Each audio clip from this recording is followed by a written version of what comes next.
प्रिय विद्यार्थियों, आज की इस वीडियो में हम अमेरिकी गृह युद्ध के जो दूसरे कारण थे उनके बारे में अध्ययन करेंगे।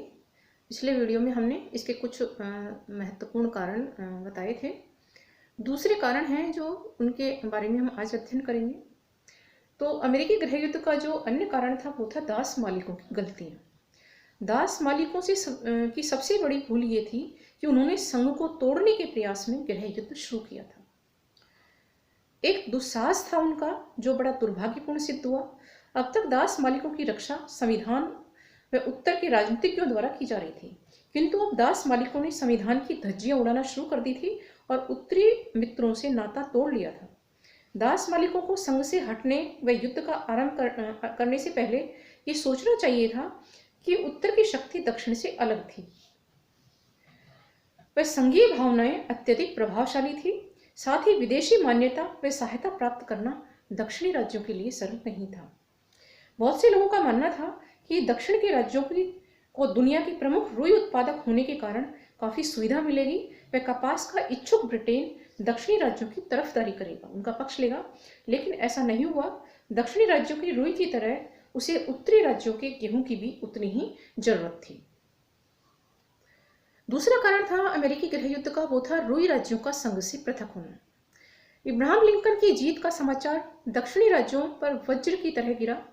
युद्ध से पूर्वी दक्षिणी नेताओं ने यह तय कर लिया था कि वे रिपब्लिकन राष्ट्रपति के अधीन संघ में नहीं रहेंगे। इस दिशा में पहला कदम कैरोलिना द्वारा उठाया गया। 20 दिसंबर 1860 को उसने संघ से अलग होने की घोषणा कर दी। 4 मार्च 1861 को जब लिंकन ने राष्ट्रपति का पद ग्रहण किया तो दक्षिण के 7 राज्य जो है वो संघ से अलग हो चुके थे। इन राज्यों ने 4 फरवरी 1861 को दक्षिणी परिसंघ बनाया। इस परिसंघ ने जेफरसन डेविस को अपना राष्ट्रपति चुना और अलेक्जेंडर स्टीफेंस को अपना उपराष्ट्रपति चुना।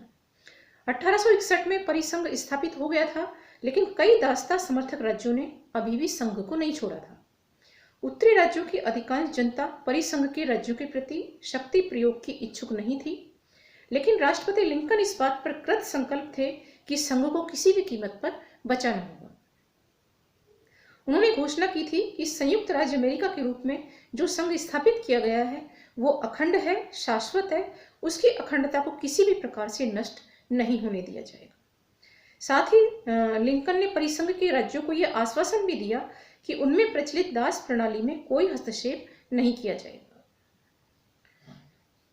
इसके बाद में अमेरिकी गृह युद्ध शुरू हो गया। 12 अप्रैल 1861 को जब दक्षिणी कैरोलिना ने सम्मट के किले पर बम से आक्रमण किया तो लिंकन के लिए यह जरूरी हो गया कि वे सशस्त्र हस्तक्षेप के द्वारा विघटित संघ की रक्षा करें। लेकिन उसके सशस्त्र हस्तक्षेप करने से यह आशंका थी कि कहीं शेष 8 दास समर्थक राज्य जो हैं वो दक्षिणी परिसंघ से न मिल जाएं। 15 अप्रैल 1861 को लिंकन ने 75,000 सैनिकों को संघ का कानून लागू करने के लिए परिसंघ के तटों की नाकेबंदी करने का आदेश दे दिया। परिसंघ के जो राज्य थे, दक्षिणी राज्य, उनकी सख्त नाकेबंदी कर दी गई इब्राहिम लिंकन के द्वारा। स्वतंत्र 8 राज्यों के लिए आवश्यक हो गया कि वे या तो परिसंघ में मिले या फिर संघ में मिले। 8 में से 4 राज्य परिसंघ में मिले और 4 राज्य संघ में मिले। अमेरिका के उत्तरी व दक्षिणी राज्यों का यह संघर्ष 12 अप्रैल 1861 से 26 मई 1865 तक लड़ा गया। गृह युद्ध में युद्ध के विभिन्न मोर्चों पर दक्षिण की पराजय हुई। 12 अप्रैल 1861 को दक्षिण कैरोलिना ने उत्तरी राज्यों की सेना के नियंत्रण में रखे हुए सम्मट दुर्ग स्थित शस्त्रागार जो था उस पर बम वर्षा करके गृह युद्ध का प्रारंभ किया था। लिंकन ने जब दक्षिणी समुद्र तट की घेराबंदी की घोषणा की तो इससे दक्षिण राज्यों से यूरोप को कपास का जो निर्यात था वो बंद हो गया। साथ ही दक्षिणी राज्यों को गोला बारूद, औषधि आदि का जो आयात होता था ब्रिटेन आदि से, वो भी बंद हो गया। संघ की सेनाओं की प्राय लगातार अनेक स्थानों पर जीत हुई।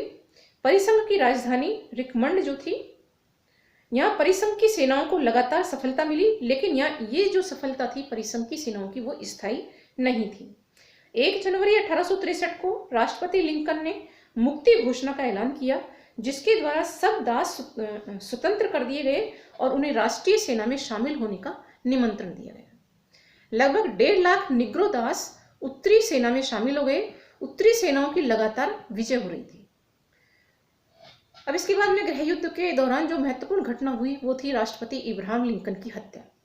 4 मार्च 1865 को इब्राहिम लिंकन ने राष्ट्रपति का पद दूसरी बार संभाला, लेकिन गृह युद्ध समाप्त होने के पूर्व ही 14 अप्रैल 1865 को राष्ट्रपति इब्राहिम लिंकन की हत्या कर दी गई।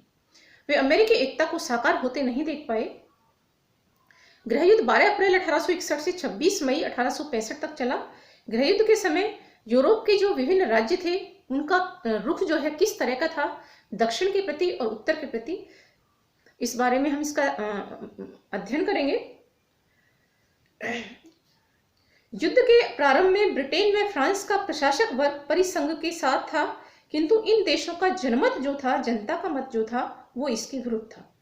अधिकांश लोगों ने इसे दास्ता व स्वतंत्रता का संघर्ष माना और उत्तर के साथ सहानुभूति दिखाई।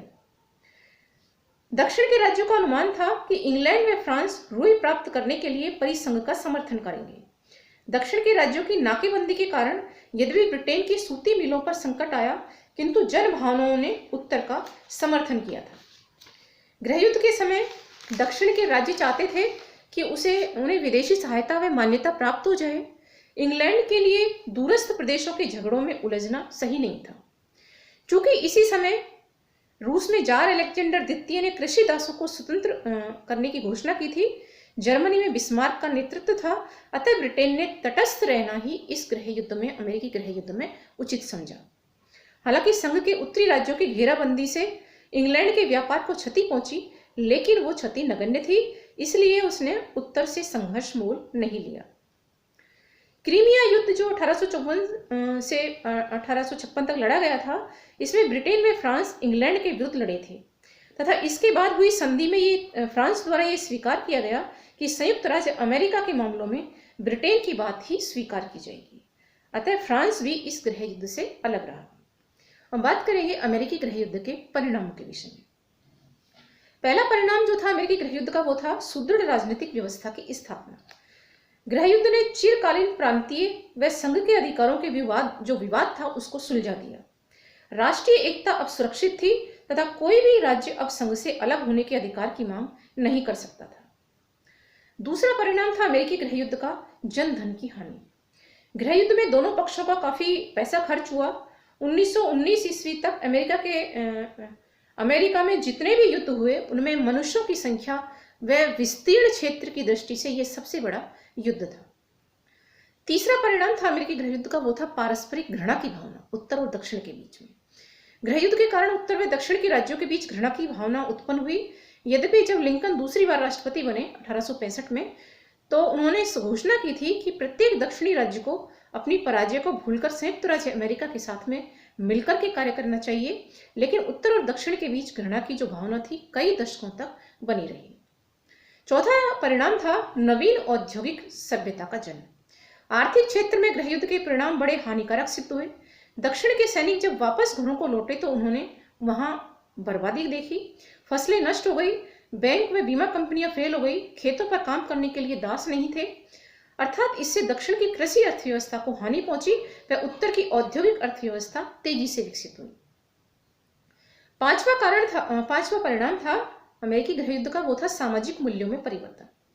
सामाजिक क्षेत्र में गृह युद्ध की सबसे बड़ी उपलब्धि दास प्रथा की समाप्ति थी। 1 जनवरी 1863 को राष्ट्रपति लिंकन ने दास प्रथा के अंत की घोषणा की, लेकिन यह गृह युद्ध के बाद ही लागू हो पाई। दास बेरोजगार हुए तो उनमें बेकारी और भुखमरी फैली, लेकिन सरकार ने उनके भोजन, कपड़ा और चिकित्सा का प्रबंध किया। छठा परिणाम था गृह युद्ध का आधुनिक रणनीति का प्रथम युद्ध। अमेरिका के गृह युद्ध में पहली बार बख्तरबंद गाड़ियों, संचार साधनों, रेल व सड़क यातायात ने महत्वपूर्ण भूमिका अदा की। पहली बार तोपखाना व गोला बारूद का प्रयोग हुआ। इस युद्ध में समाचार पत्रों ने युद्ध का विस्तृत विवरण छापा। इस प्रकार अमेरिका के गृह युद्ध ने वहां की आर्थिक, सामाजिक और राजनीतिक पुनर्निर्माण का कार्य किया।